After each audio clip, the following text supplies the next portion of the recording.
And now, the time fight fans all across the globe have been waiting for. It's the main card with your man, The Voice. As always, in the opposite corner, my mano mano, my verbal sparring partner, feeling some kind of love, kind of like computer love, but we ain't gonna talk about all that. Will just Ruffin. What's going on, Ruff? Man, I'm here, man. And as always, it's beautiful to be here with y'all for Smoke the Clock, man. I love the main card, and we're about to get into some amazing things. But first, let me introduce the man, the myth, the legend, the man with the SEL hat on. Y'all see you trying to be like me today, right? Y'all see you jocking my style, but he doing his thing. It's The Voice. How you feeling, man? You know what? I'm so happy it's Smoke O'Clock. I don't know what to say. I really don't. It's been a minute. But I'm glad that we're back at it. No better place to be outside of heaven. Definitely. Or in the arms of a beautiful woman. But outside of that, ain't no better place to be. Hey. I got a couple people I want to say hi to if that's the case. Because, I got dreams. I got goals.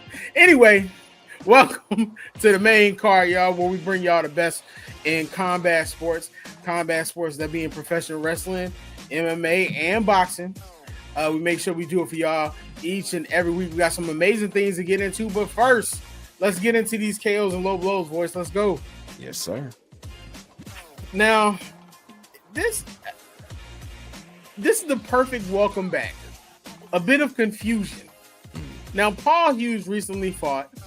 Of course, he won. He didn't win his fight, but many kind of felt like maybe Hughes should have won. Among those people were Conor McGregor.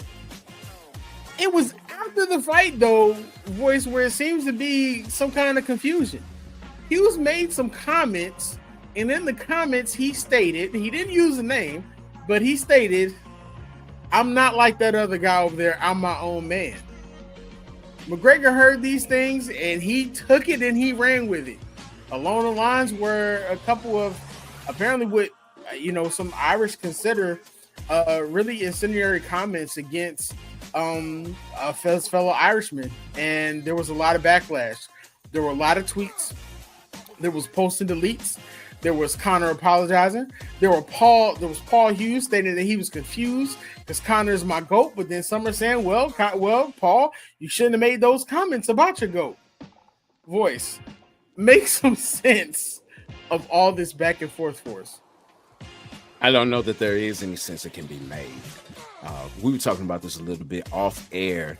I wanted to talk about it, though, because in the world of MMA right now, this is the biggest conversation that can be had, and understandably so. Anytime you get Conor involved in anything, it becomes news. The real news, though, is that Paul Hughes made a name for himself in the Bellator Smart Cage in Dubai against Usman Nurmagomedov. The whole card was set up as Ireland.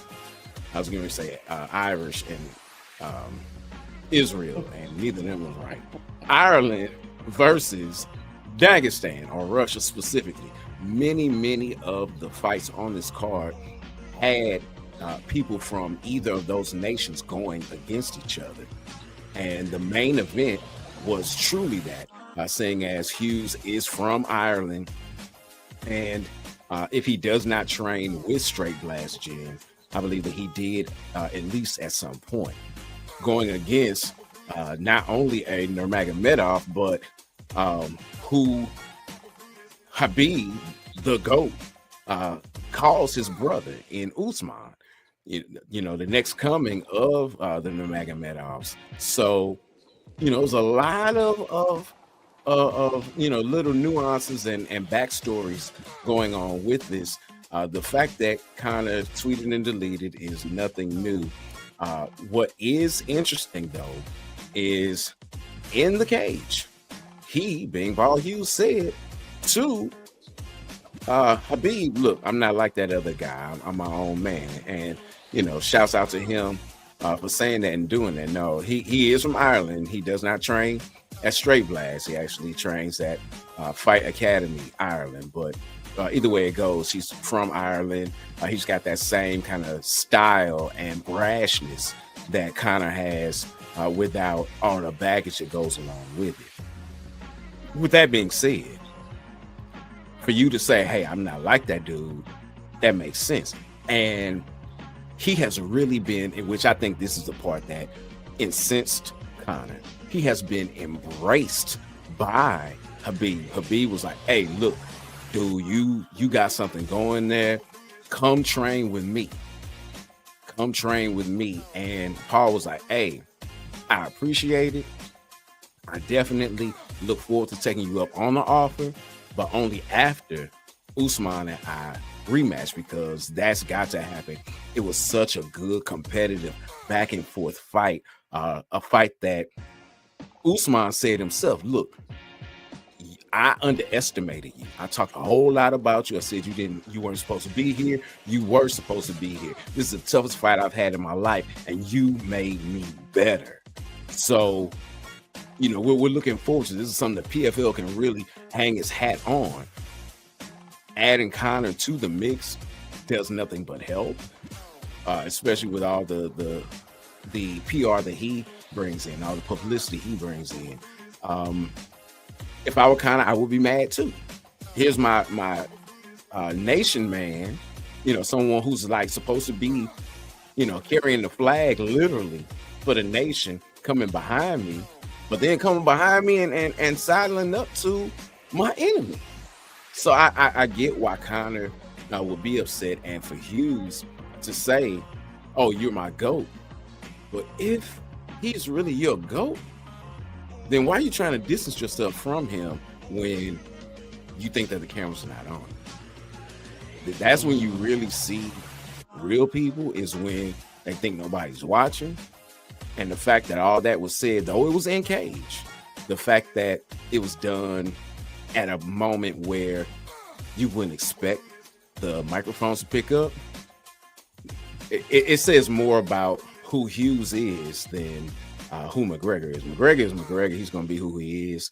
I think Hughes was backtracking a bit, calling him his GOAT. He might be his GOAT, but obviously there's a lack of respect that he has for him, and that's in line with everything Khabib said. Called him all kinds of names. We ain't going into all that, but it definitely leads to some drama. And Hughes said, hey, when we run this back, let's run it back on my turf. Let's fight in Belfast, which I know has gotten a lot of talk as well, because of all of the things that go on and have gone on in Ireland, which is where all the nationalism and everything came into it. But yeah, it's a whole lot of confusion, but that's what you get with Conor McGregor. But with that, you also get a lot of excitement.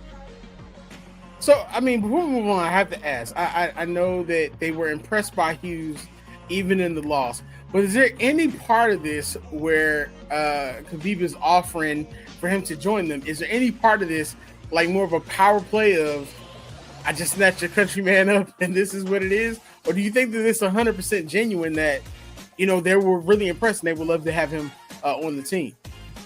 This is not uncommon for Khabib to do, for someone to fight one of his fighters and for him to say, you need to come train with us. Come train with us, brother. So I truly believe that it was genuine, because again, Conor is who he is. Khabib is who he is. And both stand on business. They stand 10 toes down. So I believe it was more of a, I'm really impressed with you. I'm really impressed with your skills. I know that what I have to offer can help put you over the top. Come learn. And we see that has been the case for one Bilal Muhammad, who had been chomping at the bit for so long. He started training with Khabib.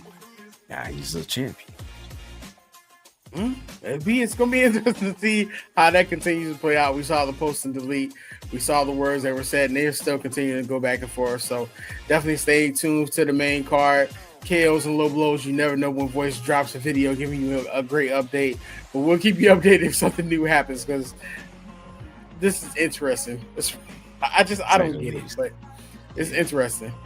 All right. Well, speaking of interesting, we have some other interesting things that are going on. Specifically, the first leg of, I was going to say SmackDown season. Is not.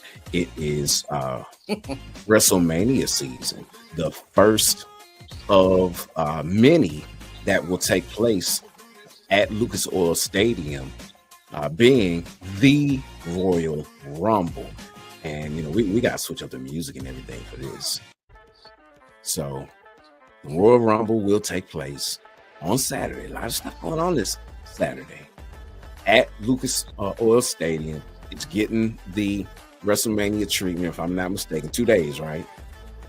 Okay. No, I think it's still 1 day. Still 1 day. Okay. Well, it's still big We're time. still be going 2 days later. Okay. It's still taking place in the same place that multiple big wrestling PLEs, the tent poles of the WWE are going to take place in 2025. So the Royal Rumble is kicking things off. What I want to know first and foremost is, what surprises should we expect to see in the Royal Rumble? Royal Rumble season is literally the beginning of WrestleMania season, so there are always a number of surprises, whether it's like nostalgia and surprises coming back, or return to wrestlers coming back. I got a couple in my mind. I'm not sure exactly if any of these are going to come to fruition, but the one that stands out the most, that we keep hearing little subtle things about, is AJ Lee. Now, if you're not familiar with AJ Lee, AJ Lee is one of the greatest Divas champions of all time. She retired way before her time. She was in the middle of her prime. She's also the wife of CM Punk. And there's been a couple rumblings of her making her return back, which I think would send probably everyone into a frenzy because of how much she's missed. On top of that, you got the returning Jade Cargill, which we've seen, some of her social media posts lately stating she's come back. There's a whole who did it thing where a lot of people are blaming Naomi. I don't think it's Naomi personally. I think the person that we're going to find out who did it is going to be even more surprising, and it's going to set us up for an amazing WrestleMania season going into it in April. So Ilya Dragon, that is Bianca, because we know that's the case. I'm not going to say it's Bianca. You know what, personally, if it's Bianca, okay. I mean, it seems like a little bit too easy. There's a couple different people. I personally think it could be Charlotte Flair. I still think it might be. I still think it's Bayley. Bayley is the one who actually benefited the most from it happening. And it also could mean a move to Raw for Jade Cargill, because that's currently where Bayley is, and with Netflix and the WWE going on, that will kind of be the perfect fit there. So it's going to be interesting to see what happens there. Ilya Dragunov may be coming back early, as he's actually been in the WWE Performance Center. I think we're going to see some people from NXT, Trick Williams, Obafemi. We have a couple different wrestlers out there. Who else is returning? There's a number of different returns that we could actually see that's going to make the Royal Rumble exciting. But I don't think it's going to match up to the smoke that's going on in the ring and what everybody else has planned. It's a deep card. Right now, I believe there's probably going to be one or two more matches added. But right now, you have the men's and women's Royal Rumble match. You have the WWE Tag Team Championship. That's going to be DIY versus the Motor City Machine Guns in a 2 out of 3 falls match. And then we got that undisputed WWE Championship match in the ladder with Cody Rhodes and Kevin Owens. All right. Perfect segue, because I was getting ready to talk about that. This is a rematch from the initial Saturday night main event, which is why I use the flyer in this image. What can we expect out of this? And you know what, I'm trying not to jump the gun. So yeah, what can we expect in this rematch? Happy chaos. I'm one of the people, and I'm sure there's a lot of us who agree, Kevin Owens as a heel champion is long overdue. Kevin Owens is one of the greatest workers in WWE. He's one of those guys who is just Kevin Owens can do everything. In ring, out of the ring, commentary, promo. Kevin Owens, to me, honestly, is probably the perfect wrestler in so many ways. He's a big guy who gets around. I still want to see him and Jacob Fatu in like a real just meet, just going at it match. Pause there. But I think it's going to be chaos in this match because you have to look at a number of different storylines that are going on. Depending on who you ask, Cody Rhodes is starting to spiral out. You're seeing that. He's being attacked every which way, from the Carmelo Hayes rub that happened after Raw went off the air. And I know a lot of people want to make something of that, but that's literally just to let people know that Carmelo Hayes is up next. That's just one of those situations. We saw, he ended up catching the finishing move or two there also. But Carmelo Hayes is on the rise. One of my favorites from NXT. I'm excited to see where he goes. But Cody has so much to worry about, including CM Punk, which those two delivered a tremendous promo. He also has to worry about Seth Rollins. But the one thing that we're not thinking about is Sami Zayn. If you didn't see it, Kevin Owens, the master manipulator that he is, literally told Sami, hey, you've been there for Roman. I need you, buddy. I need to retain this title because it would be perfect for you and I to have our WrestleMania match. I mean, he laid it out. Let's have our WrestleMania match for the championship. But in order for me to do that, I got to beat Cody Rhodes. Are you going to be there? And over the last couple of weeks, a lot of people have played into Sami Zayn finally just kind of taking was his, because another person I would love to see, of course, is Sami Zayn. It's overdue for it. WWE right now is in such a space where there's a number of people who you want to see finally win the big one. From Jey Uso almost beating Gunther at Saturday night's main event. You got Jacob Fatu on to come up. You got Roman Reigns out here. You got Drew McIntyre, who's overdue for another run. Cody Reigns has a target on his back. And you can see during the promo where CM Punk basically told him, like, your time is almost up. I'm coming for you. You can see the crash out starting to happen. And I think we may end up getting a mad Cody Rhodes, almost like Homelander, to where he's basically pushed to become a heel. And we get that long-awaited run that we were hoping for. I don't think it's going to happen as of yet. I do think somehow Cody's going to retain. And he'll end up somehow meeting CM Punk, or maybe even CM Punk and Roman Reigns. But if you ask me, I think it's time WWE make it happen. Give us a surprise. And go ahead and let Kevin Owens reach the top of that ladder. Make it happen. Let's see him and Sami Zayn in that championship match. And if you want to add one or two more, let's do it. All right. Now, I said I wasn't going to jump the gun. And then you go jump the gun. What do you mean? Carmelo Hayes, man. I was going to do the whole NXT moving into, you already set it up with Obafemi and the others. But no. So, do your thing. We can talk about Carmelo Hayes. It's a great segue for people to get more familiar with the up-and-comers. Do your thing. Oh, and don't forget, your man John Cena is going to be performing in his last Royal Rumble match, and he wants to make it to WrestleMania. Okay. Well, my question is this. With Carmelo Hayes doing what he did, kind of making a name for himself, introducing himself, saying, yes, I'm going to be in Rumble.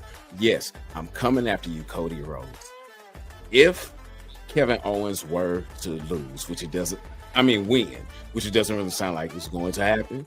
But if he were to win, or let's say that, Punk takes the title for a minute and then, someone comes in and swoops it up from him. Because we still have that favor that, what's the name owes him? Punk owes, Heyman owes Punk. Heyman owes him. Even though that would be more so of a him versus Reigns than a him versus Cody, but I digress. If and when, not if, but when he loses the title, is a matchup with Carmelo Hayes an immediate something to get him back into action? For Cody Rhodes? Cody Rhodes. No, not really. So Carmelo Hayes was the number one pick for SmackDown. They actually faced off the first night he got there, which made people say, oh, they're really putting everything behind Carmelo. Carmelo's been in a number of places. He hasn't really had a consistent storyline outside of the U.S. Championship storyline that they had that didn't really go his way. But Carmelo was a talent who fits everybody. Dare I say it, to me, Carmelo has a lot of shades of early HBK in him. In the fact that he it feels like he can perform with everybody. He can do the high flying stunts, and he can talk on the mic. And he's under the Shawn Michaels tree from NXT, which he said literally Shawn gave him all the tools and everything. Of course, before that, he was on the indie scene. But I don't think Carmelo's going to play a big piece into Cody Rhodes' story. I think the connection there of what happened was just an opportunity to continue to give Carmelo Hayes that shine and to let people know, yo, he's him and he's there. Okay, fair enough. Well, that is a perfect way for us to end this portion of the main card. When we come back after the Ozell break, we will jump into a bitter rivalry in boxing, as well as what could be the beginning of the end of the last style bender. It's the main card. Keep it locked. It's not just about the love of the game. It's about dedication and commitment through the process and the patience to endure. There's joy in reaching your goals and peace in knowing you've done all you're supposed to do. Ozell brand. It's not just a brand, it's a lifestyle. And welcome back, man. Shout out to the brand, Ozell brand. Make sure you go out, get them cleats, get them shoes, them Bruce voice Roys out there, and that Royal Blue so you could call like the voice does. Yeah, you don't have to be embarrassed by that. Listen, I've accepted you, brother. It is what it is. That But let's get into it, man. Voice, I never thought we would be talking about a story of redemption with the last style bender, Israel Adesanya, but here we are. A name that once epitomized untouchable dominance now finds himself in a place we never thought we'd see. After suffering back-to-back title fight defeats to Sean Strickland and Duplessis, the once invincible champion steps into the octagon without a title on the line for the first time in 6 years.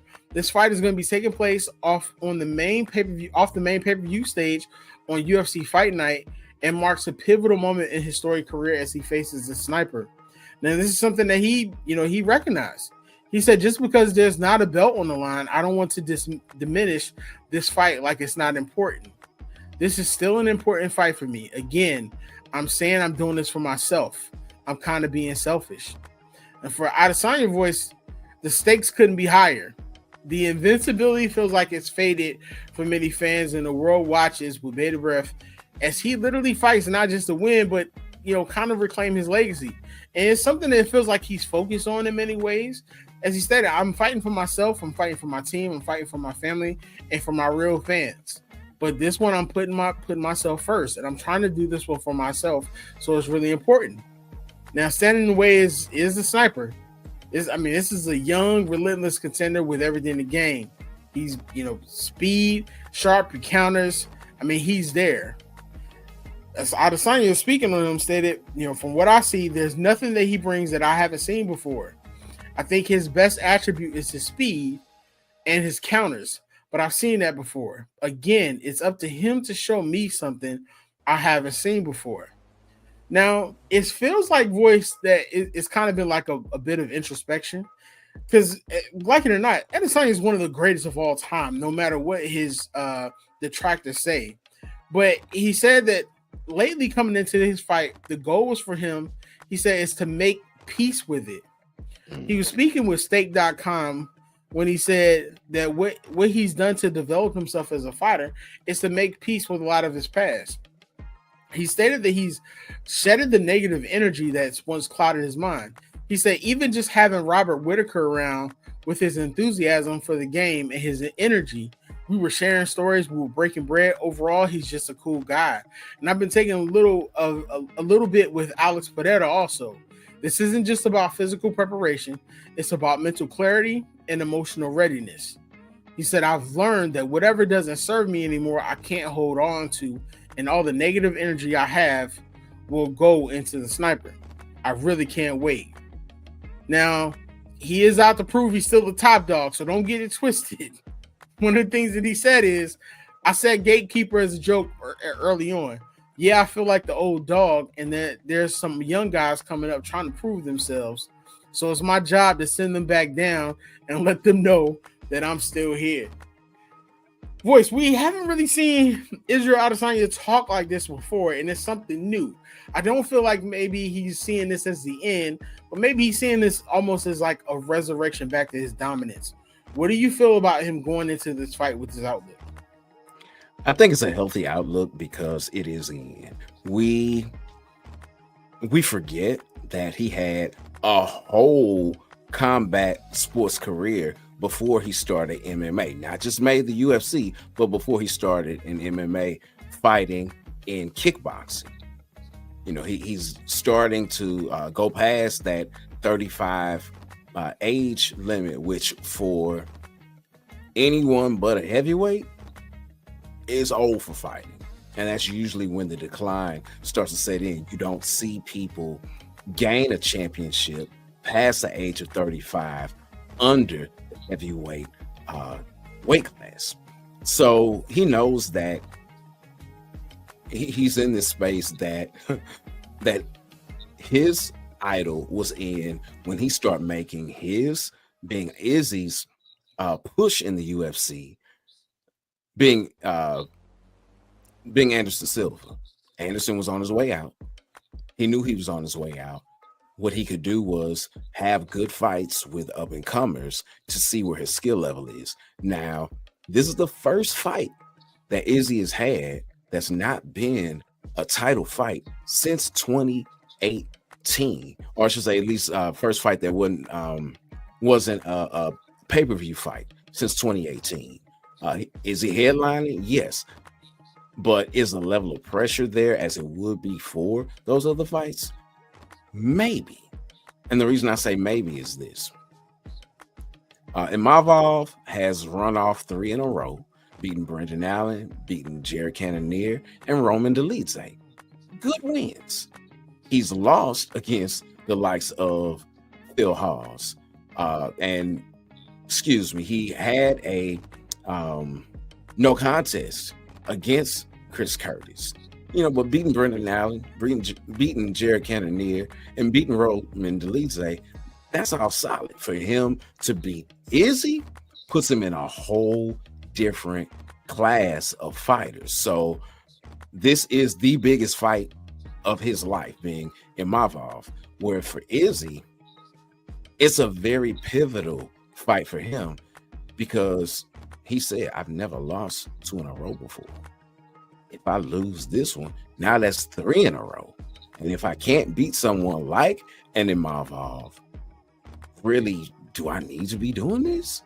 You know, what am I really doing this for? What he says he's doing it for is because he still believes he's really good at this. Like, this is a gift, it's a talent. When he's in the gym and he's going against others, he sees his abilities and his skills.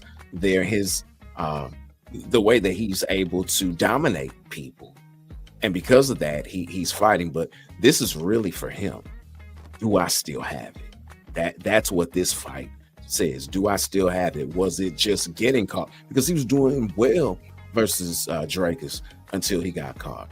Was it that I got rocked early in the Strickland fight and I was never the same? But I still really am that dog. I still am everything that I've said I was up until these defeats.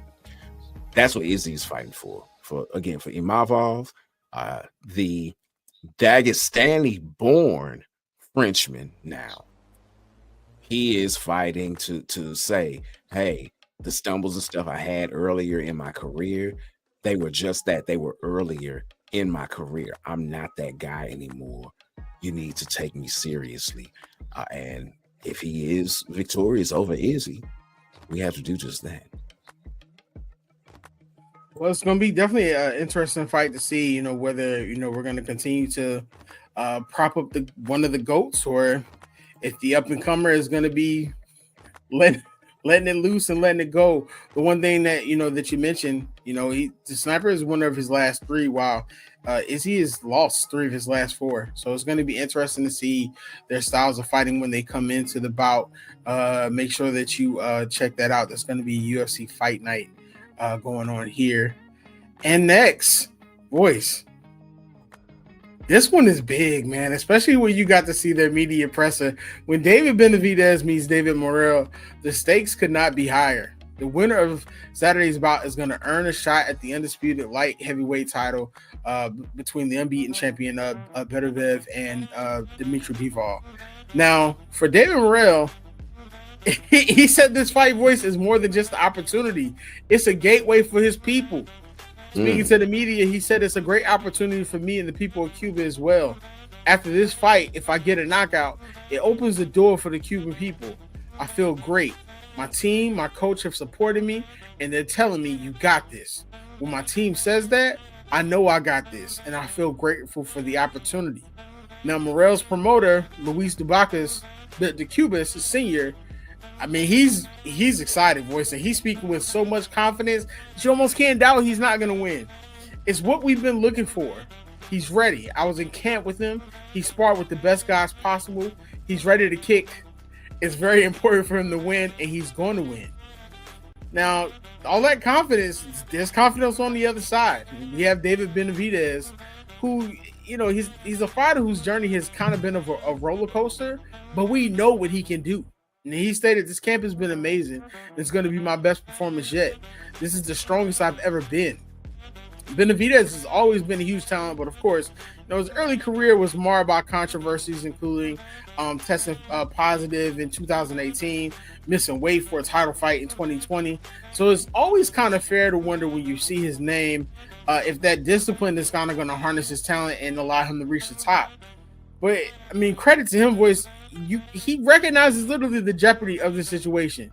I mean, he took productive steps. He saw the problem, and he has a 6-0 record and 4 knockouts in his last 6 bouts. So he's showing those signs of a potential superstar that we always thought that he could be. But when you go down and you look at the animosity between these two, it's literally an extra layer of drama, like a thick cake. He said the thing about this is that it's not fake. We don't like each other. We have everything we need for a great fight. Nobody's going to stop me. This is my year, and this is the era of David Benavidez. Now, I mean, this fight feels like it's more than just a bout, and it almost feels like it's a personal battle of legacy on the line for both of them. So, voice, with the process that they're all going through and the mindset that they're both in, what type of fight are we expecting to see? And what kind of fireworks are you thinking are going to come out of this one? This has the potential to be fight of the year. And the reason that it has that potential is because of the things that you spoke about. You spoke about the genuine disdain that these men have for each other. When you have that kind of animosity, that can lead to some really good action in the ring. It could also lead to a dud, though. One thing that is going to be very, very important in this fight is who takes a backward step. Because both of these men are known for coming forward and their pressure being a part of their arsenal when it comes to weapons that they use to take their opponent down. Who's going to take that backward step? Who's going to be able to figure the other out? Morrell being a southpaw and being a very heavy hitter, where Benavidez again breaks you down with pressure. Neither fighter looked that good when they made their 168 debuts last year. Who fills in better, in this second bout? Because both were undersized, but now that you're also fighting someone who was at 168 coming up to this weight class. You know, who feels out better? We know Benavidez' story of being, 230 some odd pounds as a teenager and using boxing to lose that weight and to get in shape. So we know that he knows what it's like to carry weight, even though he didn't really have that when he was fighting against Vosdick. Again, Morrell didn't look that good either. Who puts the weight on best? Who's able to carry that weight for the entire time? Whose will breaks whose? Who gets in their feelings and out of their game plan and then opens themselves up to taking punishment that normally they wouldn't take? There's so many different moving pieces in this fight, which is the reason why I say it has the potential to be fight of the year. Oh, and the winner of said fight more than likely will be in line for the biggest payday of their life, fighting against the winner of the Bivol Beterbiev rematch that takes place in February. It's just, there's so much going on in this fight, not to mention Morrell's inexperience versus Benavidez's experience. Benavidez saying, I'm going to do what Canelo won't do and take on the person who's inexperienced. Morrell calling Benavidez out since like his second pro fight. Again, so much backstory going along with this fight. Again, this could be the culmination of all those things. I pray that it is. I'm hopeful that neither man decides, okay, well, I'm just going to play it safe so that I can move on. No, you all don't like each other. Please fight like you don't like each other and bring us a memorable night. It's a really interesting fight because so much is on the line, both personally and just for bragging rights. Now, both of these fighters, they come in undefeated, and the majority of their wins are by KO. For Benavidez, that's 24, and for Morrell, that's 9 of 11. Now, outside of their reach voice, outside of their measurements, they're almost identical in everything. Morrell gives up 1 inch in height, but Benavidez gives up 4 inches in reach. So, hopefully everything that you say comes to fruition and we literally have a fight of the year candidate. So that's going to be amazing. Man, so we prepared you all for some great fights. We prepared you for WWE bouts. We prepared you for everything. But of course, we have our final words and our final fights. And this is a time where the voice literally gives you some under the radar things that you may not know, that you may not have seen. And he puts you on to things that are just below the voice's marquee matchup, but they worth your time. Voice, give us what we need, man. If there were a voice's marquee matchup this week, it would be the men that are front and center on this slide. Shara Bullet versus MVP Michael Venom Page. MVP is moving up from 170 to take on Shara Bullet. And this should be a striker's delight. Like, they should be going at it from the word go. And it's going to be interesting to see because Bullet is coming off of that double spinning back fist KO that he had in his last fight. MVP is known for knocking people out in spectacular fashion. MVP is more of the known commodity as far as that's concerned, where, Bullet, even being from Dagestan, has a different kind of striking. It's interesting because he got kicked out of Eagle MMA. Abdul Manap said, look, if you're going to be here, you need to have a low haircut. And he was like, hey, man, I got to be me. So he kept his hair and he went on and trained somewhere else. For us, that's great because of the different style that he has. So it's interesting. But seeing that's going to be phenomenal. You have a rematch between Brandon Figueroa and your boy, Stephen Fulton, on that undercard, and actually that I believe is the co-main event of the Benavidez and Morrell fight, as well as the return of Isak Pitbull Cruz taking on Fierro. So you got so many wonderful fights, as well as another title fight with Ramos Jr. on the main card itself. Not to mention, not Andy Cruz, Carmel Moulton on the undercard of this fight. So yeah, many wonderful fights to tune into on Saturday. But above that, the Royal Rumbles on Saturday. We talked about the ladder match in Royal Rumble, but what's a match? What's a under the radar match that we should pay attention to on that card? I think the one other match that they haven't really talked about as much is that 2 out of 3 tag team title match. I mean, you got two of the best in tag team competition in DIY and the Motor City Machine Guns, who made their way over from TNA early this year. Shout out to WWE and TNA also with that brand new partnership, and also the new signing of Jordan Grace, who's coming over to WWE officially. But Motor City Machine Guns are a classic tag team that you just can't miss, and their chemistry with DIY is amazing. Johnny Gargano, Tommaso Ciampa, two of the NXT's greatest champions of all time, along with two of the greatest tag teams of all time. So that's going to be a great match to see. That's going to be 2 out of 3 falls.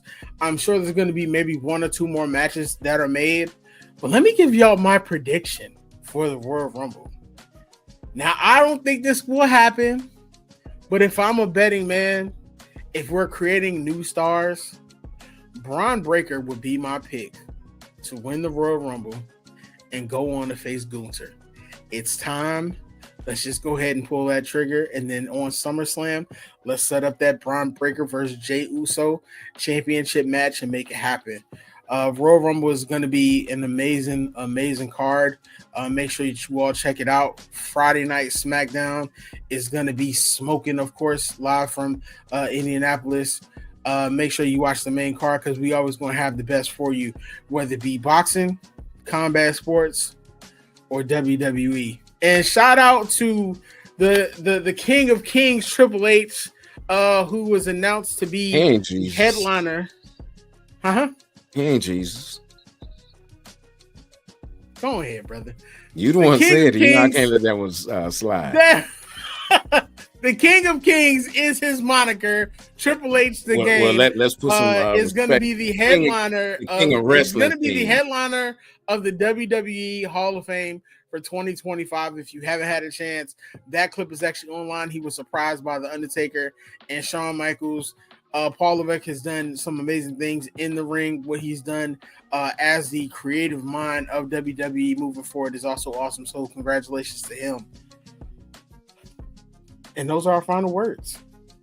They are. It's been an amazing show. As always, we thank y'all for tuning in and sticking by us. It's Smoke O'Clock. If you have not, please make sure you like, share, and subscribe. I know you probably got homeboys and homegirls who love combat sport and boxing. You know, they love handsome people. We give you the combination of both. And if you can't watch us on YouTube, you can always subscribe to us where your favorite podcasts are showing. And we have a number of shows on MTMV Sports. We are literally the fans who do the work to give you our backstory of what we're seeing and everything that you're seeing. You know, you got Sports Talk with C, Full 94, Not the Same Podcast, HBCU. Shout out to Miss Marva, pretty spectacular sports show. I'm missing something. The only thing you're missing is Time Out, but you pretty much knocked it out the park there, sir. Shout out to the fam, man. Make sure y'all like, share, subscribe, and support us, man. We love y'all. We appreciate y'all. Please take us out. Until next time, fight the good fight. Hey, what's going on, family? It's your boy, Miles Austin. You just watched the show here on the MTMV Sports Network. You want to see more exciting content just like that? Make sure you like, comment, and subscribe to the channel. Just hit the button.